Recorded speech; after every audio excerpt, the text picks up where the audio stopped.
దేవుని పరిశుద్ధ నామానికి మహిమ కలుగును గాక. మనము గత కొన్ని దినముల నుంచి మరి అనేక విషయాలు వాక్యానుసారముగా మనం ధ్యానం చేస్తూ వస్తున్నాము.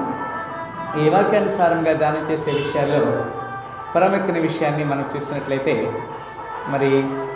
పాత నిబంధనలో జరిగిన సంఘటనలు కొత్త నిబంధనలో నెరవేర్పులో భాగముగా కొన్ని రిఫరెన్స్లు మనం చూస్తూ వస్తున్నాము. న్యూ టెస్టిమెంట్ అనేది యేసుక్రీస్తు వారి కాలంలో కొత్త నిబంధనగా, నూతన నిబంధన విశ్వాసులుగా, భక్తులుగా దేవుడు మనతో మాట్లాడుతున్నటువంటి మాట. ఈ నూతన నిబంధన భక్తులు అనే మాటని మనం చూసినప్పుడు ఇక్కడ విశ్వాసాన్ని దేవుడు పరీక్షిస్తూ ఉంటాడు. నీ జీవితంలో, నా జీవితంలో, మన జీవితంలో ఏదైతే విశ్వాసము ఉన్నదో దాన్ని మనము కాపాడుకోవడానికి దేవుడు మనకు ఒక అవకాశం ఇస్తున్నాడు. రైట్. పాత నిబంధనలో ఈ విశ్వాసము బయలుపరచలేదు అనే విషయాన్ని మనం చూసినప్పుడు విశ్వాసం అనేది నిరీక్షించబడి వాటి యొక్క నిజస్వరూపము అనే మాటని అబ్రహాము జీవితంలో మనం చూడగలిగి ఉన్నాం. అబ్రహాము దేవుని నమ్మెను, అది అతనికి నీతిగా ఎంచబడిన అనే విషయాన్ని దేవుని లేఖనంలో మనం చూడగలిగి ఉన్నాం. అయితే పాత నిబంధనలో భక్తులందరూ కూడా వారికి ఏమి తెలియకుండానే, వారి జీవితంలో ఏం చేస్తున్నారో అవన్నీ తెలియకుండానే యేసు ప్రభుని వారు వెంబడించారు. ఈ సమయంలో యాకోబు పత్రికలో నుంచి కొన్ని మాటలు, ఆ తర్వాత మిగిలిన పేతురు పత్రిక, ప్రకటన గ్రంథంలో నుంచి కొన్ని మాటలు పాత నిబంధనలో రిఫరెన్స్లతో మనం కంపేర్ చేసుకుంటూ కొత్త నిబంధనలు మనం చూస్తాం. యాకోబు పత్రిక 1వ అధ్యాయము 10-11 వచనాలు మనం చదువుకుంటున్నాం. యాకోబు పత్రిక 1వ అధ్యాయము 10-11 వచనాలు చదవండి. ఏలయనగా ఇతడు గడ్డి పువ్వు వలె గతించిపోవును, సూర్యుడు ఉదయించి వడిగాలి కొట్టి గడ్డిని మార్చివేయగా వాని పువ్వు రాలును, దాని స్వరూప సౌందర్యమును నశించును, అలాగే నీతిమంతుడును తన ప్రయత్నములలో వాడిపోవును. హల్లెలూయా. ఈ విషయాన్ని యెషయా గ్రంథము 40వ అధ్యాయంలో మనం చూస్తుంటున్నాం. యెషయా గ్రంథము 40వ అధ్యాయము 6-7 వచనాల్లో మనం చూస్తుంటున్నాం. 6వ వచనం చూడండి. 46వ వచనం.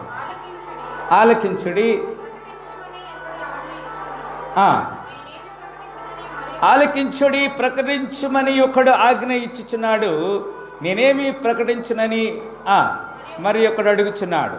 సర్వ శరీరులు ఏమై ఉన్నారంట? గడ్డి అయి ఉన్నారు. ఆమె చెప్పండి. హల్లెలూయా.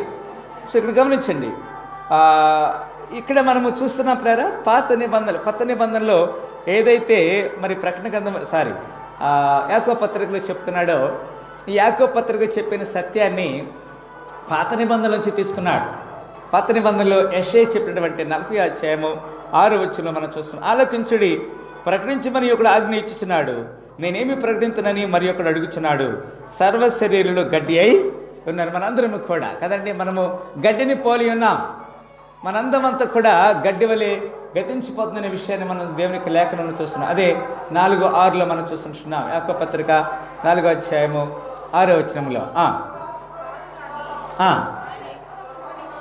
కాదు గాని ఆయన ఎక్కువ కృపనిచ్చును, అందుచేత దేవుడు అహంకారులను ఎదిరించి దీనులకు కృప అనుగ్రహించునని లేఖనము చెప్పుచున్నది. పిల్లరా, ఈ విషయాన్ని దేవుడు మనతో మాట్లాడుతున్నాడు. అదే 7వ వచనం చదవండి. యెషయా గ్రంథం 40వ అధ్యాయము 7వ వచనములో యెహోవా తన శ్వాసము దాని మీద పోదగా గడ్డి ఎండును, పువ్వు వాడు నిశ్చయముగా జనులు గడ్డి వంటి వారే.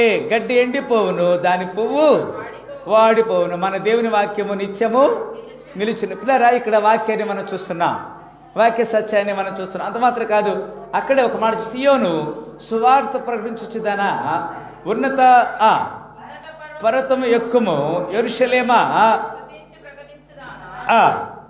బలముగా ప్రకటించము, భయపడగా ప్రకటించము, ఇదిగో మీ దేవుడు అని యోధా పట్టణమును. ఇక్కడ దేవుని వాక్యాన్ని మనం అర్థం చేసుకుంటున్నాం ద్వారా.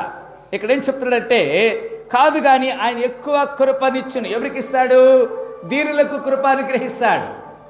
ఆయన ఎవరైతే ఆయనకు లోబడతారో, మనం చూసాం పిల్లరా, లోబడినప్పుడు దేవుడు కృప ఇస్తాడు.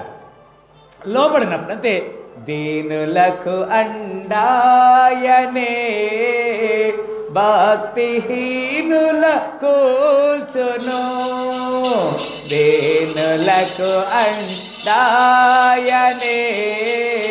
భక్తిహీనుల కూల్చును. సితారాతో దేవుని స్తుతులతో కీర్తించుడే. సితారాతో దేవుని స్తుతులతో కీర్తించుడే. దేవునికి స్తోత్రము గానము చేయుటయే మంచిది. హల్లెలూయా. మనకు తెలుసు పిల్లారా, మరి హిజ్కియా అనేటువంటి రాజు గురించి, యూదా రాజుల్లో ఒక రాజు నుండి హిజ్కియా అనే రాజుకి దేవుడు ఒక హెచ్చరిక చేశాడు. ఇదిగో నీవు చనిపోతున్నావు, నీ ఇంటిని నువ్వు సరి చేసుకో, నువ్వు సరిపోబోతున్నావు కాబట్టి ఇక నీవు నీ ఇంటిని చక్కబెట్టుకో అని చెప్పినప్పుడు ఆయన వెంటనే ముఖము గోడ వైపు తిప్పుకొని కన్నీరు గార్చి ఏడ్చి ప్రార్థన చేశాడు. ఎప్పుడైతే అతను కన్నీరు గార్చి ఏడ్చి ప్రార్థన చేశాడో మళ్ళీ దేవుని వాక్కు మరి ప్రవక్త దగ్గరికి వచ్చి, ప్రవక్త వెళ్ళి అతనితో చెప్తున్నాడు, ఇదిగో నీకు ఇంకా 15 సంవత్సరాల ఆయుష్ పెంచాను. ఇప్పుడు దేవుడు చెప్పింది ఏంటంటే, హిజ్కియా నా మాట విని నాకు వణుకుచున్నాడు, నాకు లోబడుతున్నాడు. ఇప్పుడు మనము కూడా ఎప్పుడైతే దేవునికి లోబడతామో, ఫర్ ఎగ్జాంపుల్ దేవుడు మనకి ఏదైనా సరే బలహీనత కలిగి చేసినప్పుడు ఆ బలహీనతలు మనం ఏం చేస్తాము, ప్రభా నాకు ఈ బలహీనత స్వస్థ అయితే, నాకున్న ఈ సమస్య పోతే నేను నీకు యథార్థంగా నిన్ను అనుసరిస్తాను అని మనం దేవుడిని చెప్తాం. ఆ తర్వాత దాన్ని మనం మర్చిపోతాం. When we got something happens in our life, we are very much dedicated to the Lord.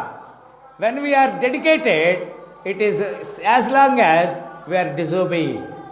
మనము అవిధేయత మరలా చూపిస్తూ ఉంటాం పిల్లారా. అప్పుడు దేవుడు మరలా తన యొక్క ఉగ్రతను మన మీదకి చూపించడానికి ఆయన యొక్క మరి ఆ ప్రత్యక్షతను మనకు బయలుపరుస్తూ ఉంటాడు. కనుక మనము ఇక్కడ అంటాడు కదా, ఏమంటాడంటే, యెహోవా తన శ్వాసము దాని మీద ఊదగా గడ్డి ఎండును, పువ్వు వాడును, నిశ్చయముగా జనులు గడ్డి వంటి వారే. హల్లెలూయా. మనము అడవి పువ్వు లాంటి వారిమి, గడ్డి లాంటి వారిమి. దేవుడు ఒక మాట చెప్తాడు మత్తయి సువార్త 6లో, ఏమంటాడంటే, దేవుడు నిశ్చయముగా అడవి గడ్డిని ఈ విధంగా అలంకరించినలా మీకు వస్త్రములు ధరింప చేయను కదా అంటాడు. ఇలా గమనించారు, దేవుడు మనకి అడవి గడ్డి కంటే గొప్ప. సొలొమోన్ని ఆ విధంగా అలంకరించలేదు, అడవి గడ్డిని దేవుడు అలంకరించాడు. నేడు ఉండి రేపు పైలో వేయబడి అడవి గడ్డిని దేవుడు ఈ విధంగా అలంకరిస్తే అల్ప విశ్వాసులారా, మరి నిశ్చయముగా దేవుడు మీకు తనకు కృపనిచ్చును కదా అంటాడు. కనుక మనము దేవునికి లోబడే విషయంలో జాగ్రత్త కలిగి ఉండాలని ప్రభు పేరట కోరుచుంటున్నాను. 1 పీటర్ 1వ పేతురు గ్రంథము 1వ పేతురు పత్రిక 1వ అధ్యాయం 24వ వచనం మనం చూస్తుంటాం. 1 పీటర్ 1:24. రైట్.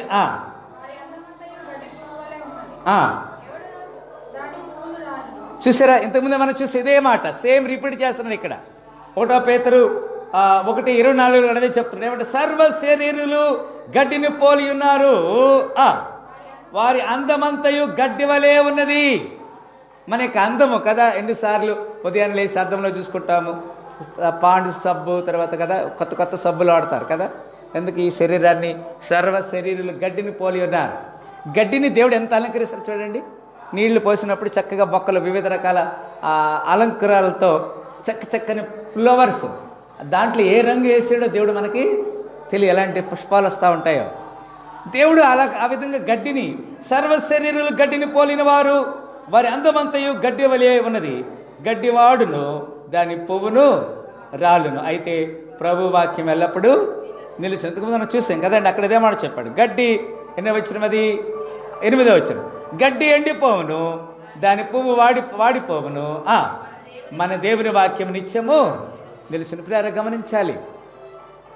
అంటే ఎవరైతే లోకాన్ని ప్రేమిస్తారో, ఎవరైతే ఆ అందాన్ని చూసి ప్రేమిస్తారో, అందుకే బైబిల్ గ్రంథం చెప్తుంది, సామెత గ్రంథం 31వ అధ్యాయము, అందము మోసకరము అంటాడు కదండి.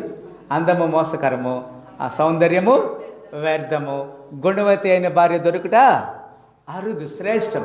భార్య ఎట్లా ఉండాలి కదా, మంచిగా ఎర్రగా బుర్రగా కొంతమంది చెప్తా ఉంటారు కదా, నేను చేసుకోబోయే అమ్మాయి ఎట్లా ఉండాలి, ఎర్రగా ఉండాలి, మంచిగా ఉండాలి, అట్లా అని చెప్తా ఉంటాను.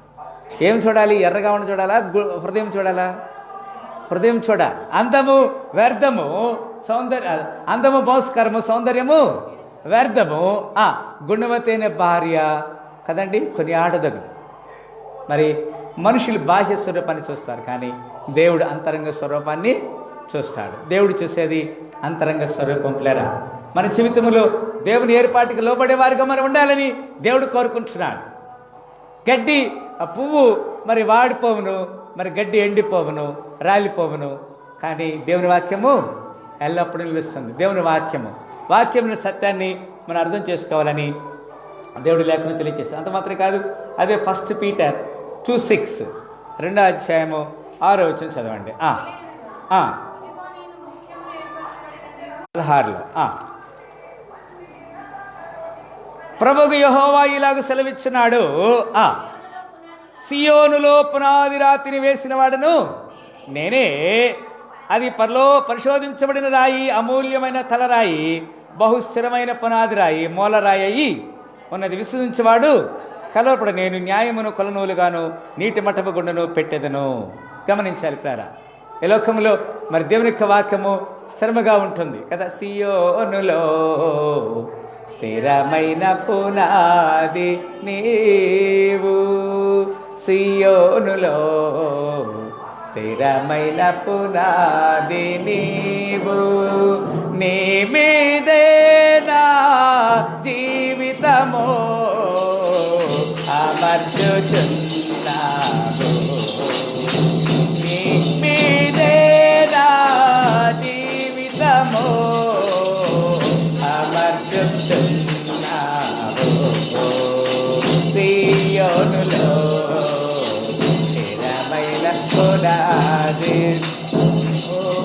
హల్లెలూయా.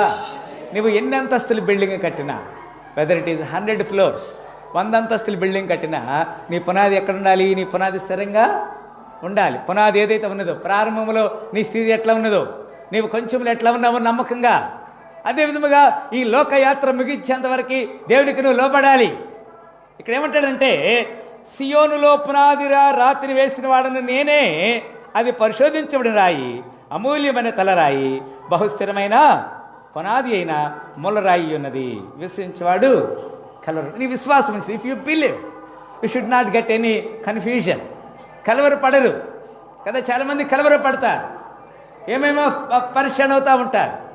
నో, దేవుని కొరకు నువ్వు స్థిరముగా దేవునిలో ఉంటే దేవుడు నిన్ను స్థిరపరుస్తాడు. ఈ విషయాన్ని మనం నమ్మాలని ప్రభు పేరట నేను కోరుచుంటున్నాను. అదే 2:9 చదవండి. 2వ అధ్యాయము 9వ వచనం మనం చూస్తున్నాం. అయితే మీరు చీకటిలో నుండి ఆశ్చర్యకరమైన తన వెలుగులోనికి మిమ్మల్ని పిలిచిన వారి కూడా సేవను ప్రచురం చేయ నిమిత్తము ఏర్పరచబడిన వంశమును, రాజుల యాజక సమూహమును, పరిశుద్ధ జనమును, దేవుని సొత్తైన ప్రజలై ఉన్నారు. ఇక్కడ గమనించాలి ప్రేరా, ఈ వాక్యానికి అదే యెషయా గ్రంథము 43వ అధ్యాయము 20వ వచనం మనం చూస్తున్నాం. 43:20 ఏమన్నా ఇక్కడ, నేను ఏర్పరచుకొనిన ప్రజలు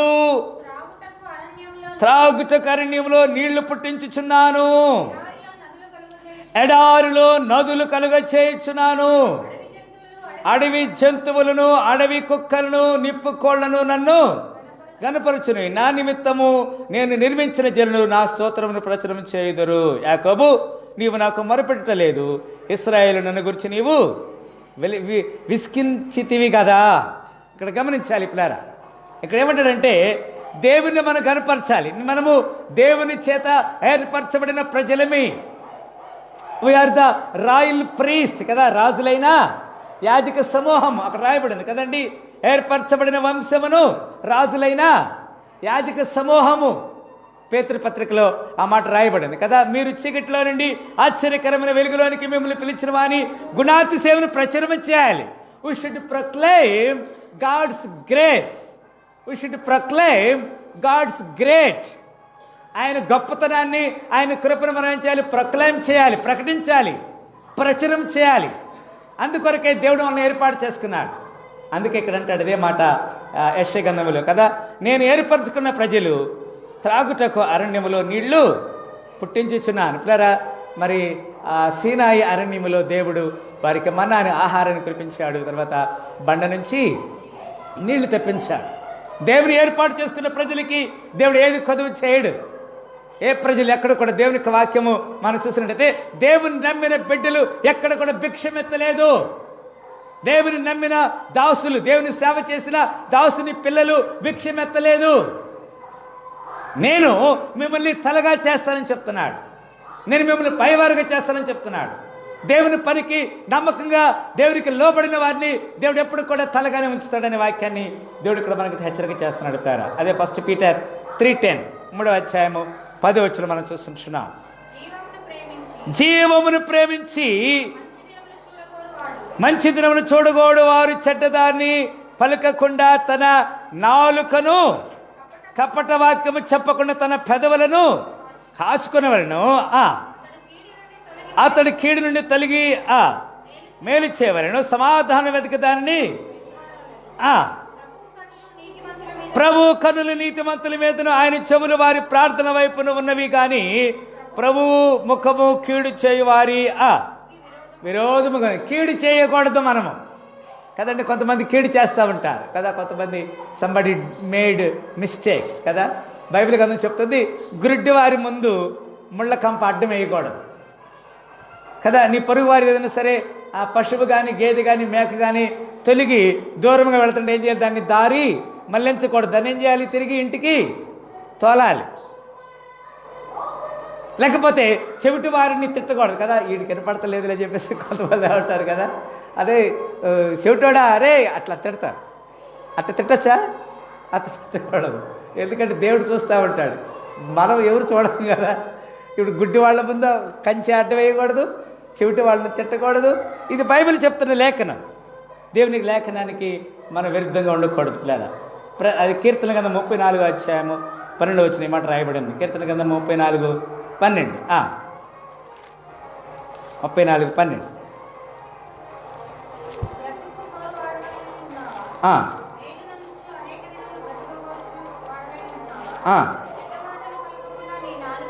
రైట్. చెడ్డ మాటలు బ్రతుక గోరువాడు ఎవడైనా ఉన్నాడా?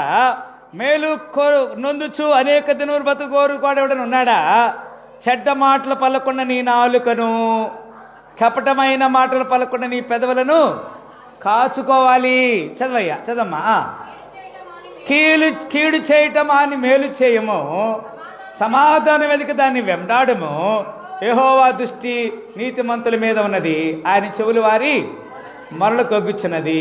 దుష్క్రియ చేయు వారి జ్ఞాపకం మీద భూమి మీద నుండి కొట్టిపెట్టుక. యెహోవా సన్నిధి వారికి విరోధముగా నీతిమంతులు బొర్రపెట్టగా యెహోవా ఆలకించిన వారి శ్రమలన్నింటిలో నుండి వారిని విడిపించాను. ఆమె చెప్పండి హల్లెలూయా.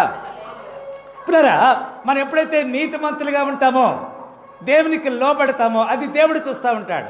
ఒక రోజున ఆ నీతి మనల్ని కాపాడుతుంది. ఈ రోజున ఒకవేళ మనకి బాధ కలగవచ్చు కదా. కొంతమంది ఏమంటారంటే బాధ ఉన్నప్పటికి కూడా వాళ్ళకి ఏమి తినడానికి ఏమి లేకపోయినా ఇతరులకి సహాయం చేస్తూ ఉంటారు కదా. వాళ్ళు చూస్తే మనకి జాలి పడుతుంది, కానీ అది వాళ్ళు చేసేది సత్యం. ఆమె చెప్పండి.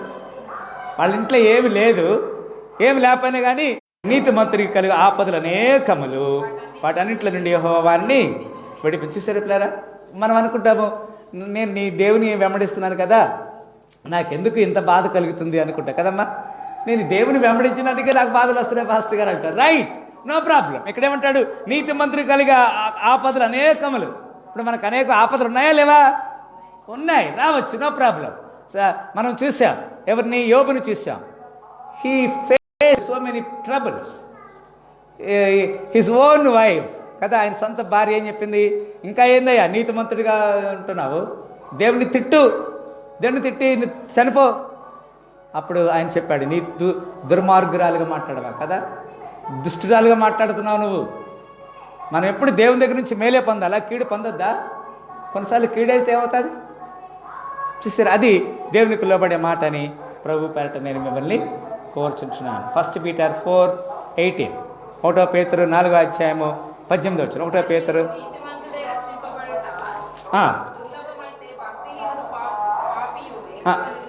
1 పేతురు 4:18 నీతిమంతుడే మరియు నీతిమంతుడే రక్షణ దుర్లభం అయితే భక్తిహీనుడును పాపి ఎక్కడ నిలుతురు. కాబట్టి దేవుని చిత్తానుసారముగా బాధపడేవారు సత్ప్రవర్తన గల వారే నమ్మకమైన సృష్టికర్తకి తన ఆత్మలను అప్పగించుతారు. ప్రేరా అదే సామెతలు 11:31. సామెతలు 11:31. సామెతలు 11:31. రైట్. నీతిమంతులు భూమి మీద ఏం కలుగుతుందంటండి? ప్రతిఫలము పొందుదురు.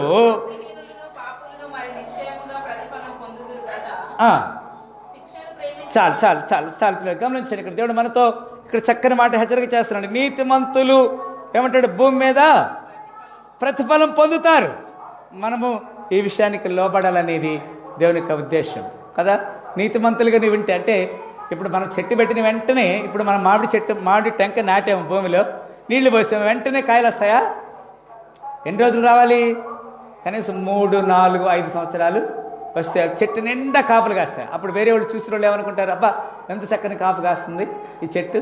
ఆయన దాని కొరకు ఎంత ప్రయాసపడ్డాడు. ఆ టెంక తీసుకురావాలి, ఆ భూమి సదరం చేయాలి, నాటాలి, నీళ్లు పోయాలి. ఎన్ని సంవత్సరాలు ఎదురు చూశాడు? 5 years, 5 సంవత్సరాలు ఎదురు చూశాడు. దేవుడు 3 సంవత్సరాల్లో ఒక చెట్టు కాయ కాపితే ఆ యొక్క యజమానుని పిలిచి, ఇదిగో ఈ చెట్టుని నేను 3 సంవత్సరాల నుంచి చూస్తున్నాను, ఈ చెట్టులో కాయ లేదు, కాబట్టి ఈ చెట్టుని ఏం చేయాలి? నరికివేయి. ఆ కాపరి అన్నాడు, కాపు కాసే ఆ కాపలి ఆ తోట కావాలి అన్నాడు.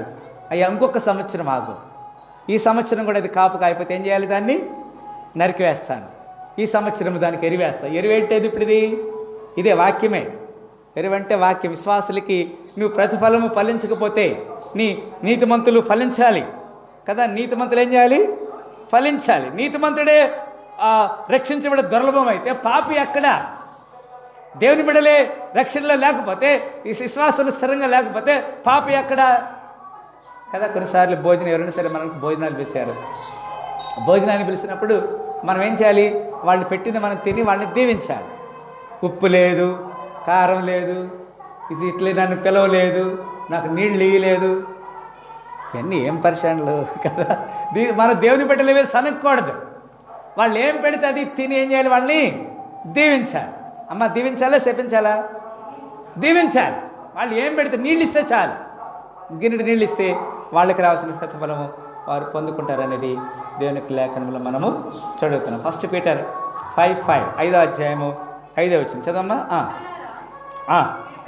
చిన్నలారా మీరు మీ పెద్దలకు లోబడి ఉండి, మీరందరూ ఎదుటివారి ఎడల దీన మనస్సు అను వస్త్రము ధరించుకొని మిమ్మల్ని అలంకరించుకుని దేవుడు అహంకారులను ఎదిరించి దీనులకు కృప అనుగ్రహించను. ఆమె చెప్పండి హల్లెలూయా. మరి చిన్నపిల్లలు అనేటువంటి వారికి ఇప్పుడు నీవు నేను ఉదాహరణకి ఇప్పుడు మనకంటే వయసులో పిల్లలు ఉన్నారు కాబట్టి వాళ్ళు ఏమంటే పిల్లలు వీళ్ళు అని చెప్పేసి అంటాం. మనము పెద్దవాళ్ళమా? దేవునికి కూడా మనం ఎట్లా ఉన్నాము? దేవునికి మనం ఎట్లా ఉన్నాము? పిల్లల వాళ్ళే ఉన్నాం.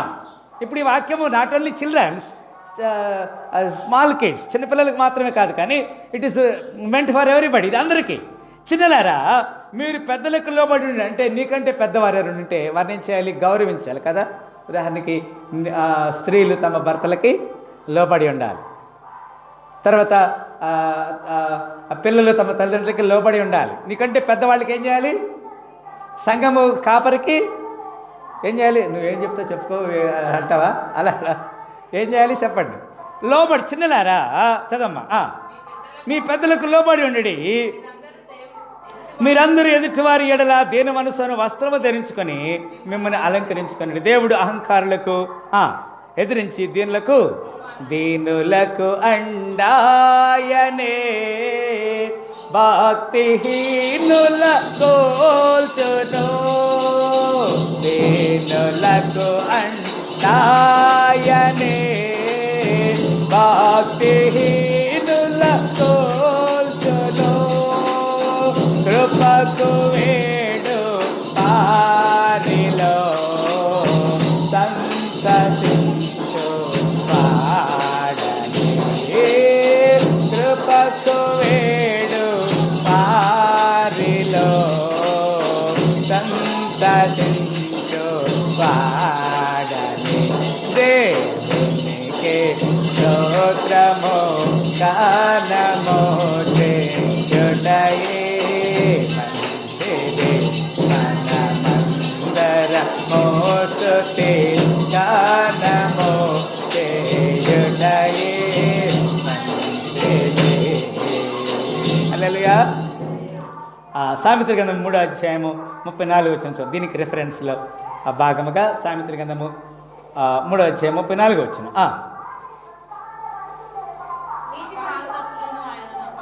అపహాసకులను ఆయన అపహసించును.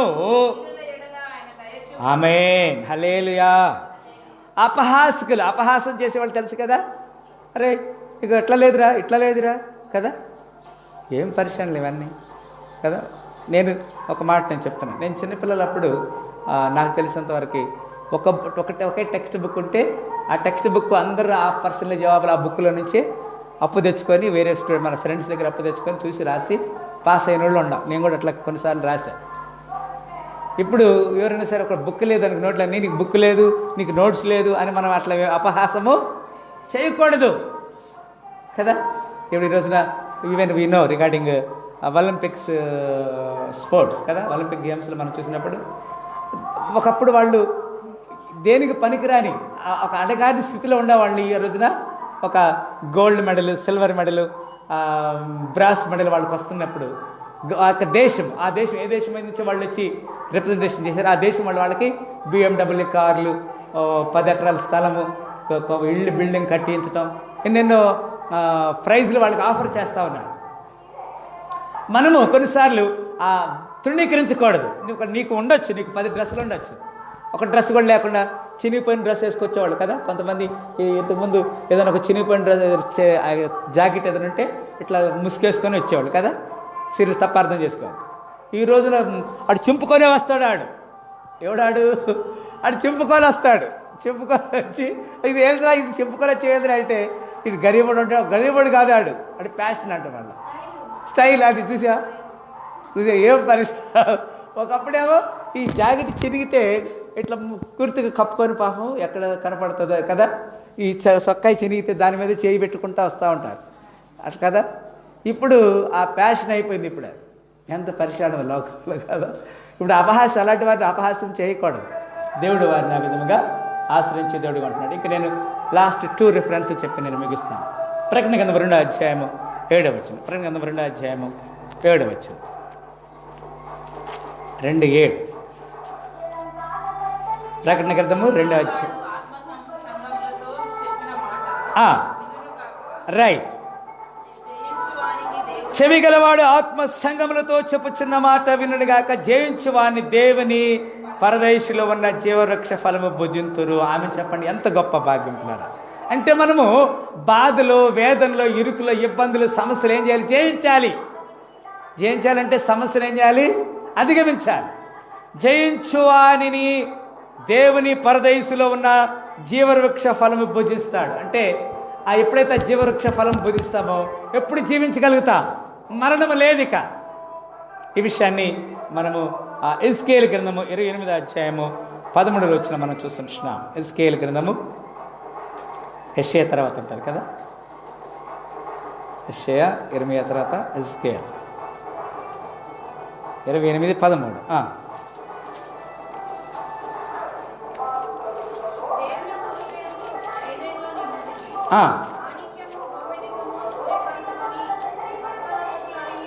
దేవుని తోటను ఏదేనులో ఉన్నట్టు నీవున్నావు. మాణిక్యము, గోమేధికము, సూర్యకాంతమణి, రక్తవర్ణము రాయి, సులేమాను రాయి, మరకతము, నీలము, పద్మరాగము, మాణిక్యము అను అమూల్య రత్నములతో, బంగారముతోను నీవు అలంకరించబడి ఉన్నావు. పిల్లలు గమనించండి, దేవుడు మనకిచ్చేటువంటి ఆధిక్యత, దేవుడు మనల్ని దర్శించేటువంటి ఆధిక్యత, ఎన్నో ఆభరణములతో మనల్ని అలంకరిస్తాడు. భూలోకములో నీవు పడినటువంటి వేదనకి పరలోకములో ఏదేనులో నీవు ఉన్నావు కదా, అక్కడ నీవు అలంకరించబడ్డావు కదా. ఇక్కడ అంటాడు కదా, ఏదేను పరదయస్సులో ఉన్న జీవవృక్ష ఫలమును భుజించినట్లు దేవుడు నీకు అవకాశం ఇస్తున్నాడు. మన జీవితంలో ఆ యొక్క కదా. ఇన్ని రోజులు మనం కష్టపడి యథార్థంగా జీవించలేక ఒక్కరోజు ఒక చిన్న మిస్టేక్ చేస్తే కదా, ఎంత యథార్థంగా ఉండి ఉండి ఉండి ఉండి ఒక చిన్న మిస్టేక్ చేస్తే వీఆర్ ఫెయిల్యూర్. మనం తప్పిపోతాం ఫాస్ట్గా. సో కనుక యథార్థంగా జయించేవారుగా ఉండాలని మరి చెవిగలవాడు ఆత్మసంగముతో చెప్పుచున్న మాట వినుగా కంటున్నాడు. అదే 2వ అధ్యాయము 27వ వచనం కూడా చదువుతున్నాం. 27 ప్రకటన గ్రంథం 2వ అధ్యాయము 27వ వచనం. ఏమన్నా అక్కడ, నేను నా తండ్రి వలన అధికారము పొందినట్టు జయించుచు అంతం వరకు నా క్రియలు జాగ్రత్తగా చేయువారికి జనుల మీద అధికారం ఇచ్చేదను. అతడు ఇనుపదండముతో వారిని ఏలును. వారు కుమ్మరి వారి పాత్ర వలె పగలగొట్టుచుండెను. మరియు అతనికి వేకువ చుక్క ఇచ్చేదను. చెవిగలవాడు ఆత్మసంగములతో చెప్పుచున్న మాట వినుగాక.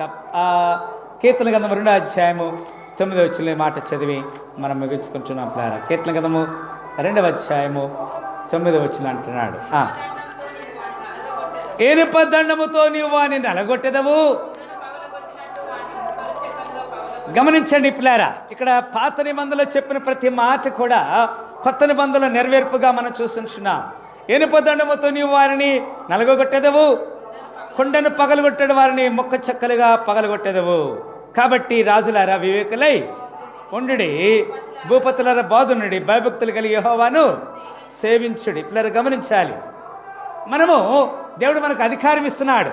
ఈ ప్రకటన గ్రంథంలో చెప్పిన మాట ప్రకారంగా దేవుడు మనకిచ్చే అధికారం ఏంటంటే, జనముల మీద నేను నిన్ను కదండి, నేను నా తండ్రి వలన అధికారం పొందినట్టు చేయించు వారిని అంతం వరకు నా క్రియలు జాగ్రత్తగా చేయువానికి జనముల మీద అధికారం ఇస్తాను. ఇప్పుడు మనం కొన్నిసార్లు బాధ కలిగిందని, సమస్య వచ్చిందని మనం ఏదో వెనకంజ వేయకూడదు పిల్లల. నువ్వు జయిస్తూ ఉండాలి, బాధని జయించాలి కదా. బాధను ఏం చేయాలి? జయించాలి. ఉదాహరణకి నీవు బండి మీద వెళ్తా ఉన్నావు, 1,00,000 రూపాయలు పెట్టి బండి కొన్నావు, ఒక మోటార్ వెహికల్ కొన్నావు, పెట్రోల్ అయిపోయింది. ఏం చేయాలి? దాన్ని అక్కడ పడేసి వెళ్ళిపోతావా, నడిపించగలుగుతావా? అది కదా. ఇక ఈ బండి నాకు అవసరం లేదు, ఇది పెట్రోల్ అయిపోయింది అని చెప్పేసి బండి అక్కడ పడేస్తావయ్యా. ఏం చేస్తావు? ఆ పెట్రోల్ ఎక్కడ దొరుకుతుంది అక్కడ దాకా అట్లాగే దేవుని సహాయం ఎక్కడ దొరుకుతుంది అక్కడ దాకా మనం ఏం చేయాలి? నడుచుకొని వెళ్ళాలి, ఓపికతో వెళ్ళాలి. లేదా మనము దేవునికి లోబడే విషయంలో నేను తండ్రి చేత అధికారం పొంది ఉన్నానని చెప్తున్నాను. జయించువని కదా, జయించువా నీతో కలసి నీ సింహాసనము నే చేరగా, జయించిన వారితో కలసి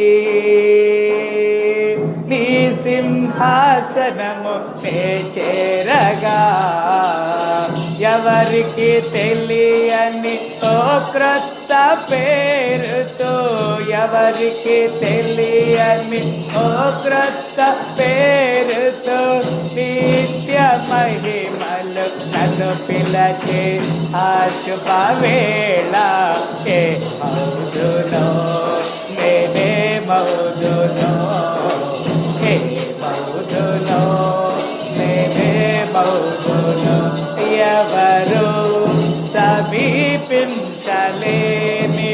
తేజస్సులో నివసించు నా యేసయ్యా. హల్లెలూయా. మన జీవితంలో పిల్లరా, తండ్రి ఏ విధముగా అయితే కుమారుడు యేసుక్రీస్తు వారు ఆ యొక్క ఏదైనా గెత్సెమనే తోటలో ప్రార్థన చేస్తూ ఉన్నాడు.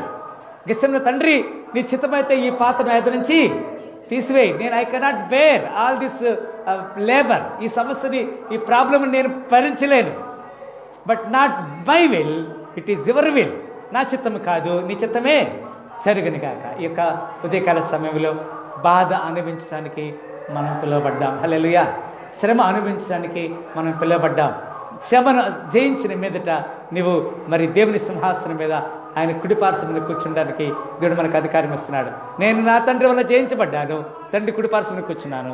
ఎవరైతే జయిస్తారో, భూలోకంలో బాధ అనుభవిస్తారో వారిని నా కుడిపార్శ్వమున కూర్చోబెట్టుకుంటాను.